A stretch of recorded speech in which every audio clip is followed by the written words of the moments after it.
મુખ્યમંત્રી ભૂપેન્દ્ર પટેલ આજે નર્મદા જિલ્લાના નાંદોદ તાલુકાના રામપુરા ઘાટે નર્મદા ઉત્તર વાહિની પંચકોશી પરિક્રમા વ્યવસ્થાનું નિરીક્ષણ કર્યું હતું. તેમજ તેઓમાં નર્મદાની પૂજા અર્ચના કરી શહેરાવ ઘાટ સુધી પગપાળા પરિક્રમા કરી હતી. પરિક્રમાર્થીઓ માટે ગુજરાત પવિત્ર યાત્રાધામ વિકાસ બોર્ડ અને નર્મદા જિલ્લા વહીવટી તંત્ર દ્વારા ઊભી કરવામાં આવેલી વિવિધ સુવિધાઓનું મુખ્યમંત્રીએ નિરીક્ષણ કર્યું હતું. સાથે જ તેઓ પરિક્રમાર્થીઓ સાથે સંવાદ પણ કર્યો હતો અને જણાવ્યું હતું કે માં નર્મદાની દયાથી ગુજરાતમાં પાણીની સમસ્યાનો અંત આવ્યો છે.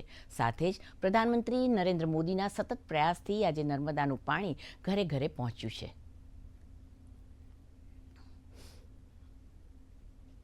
આપણે બધાએ પ્રાર્થના કરીએ માં નર્મદાને કે બધાની સુખ શાંતિ અને સમૃદ્ધિ વધે. આપણે નર્મદા માતાની અને એમના અવતરણથી ગુજરાત તો કેટલું હરિયાળું થયું છે આપણે સૌ જાણીએ. આ ખૂબ મોટી આસ્થાનું કેન્દ્ર છે અને ભારત દેશના ખૂણે ખૂણેથી અહીંયા આ યાત્રા કરવા માટે બધા આવતા હોય છે.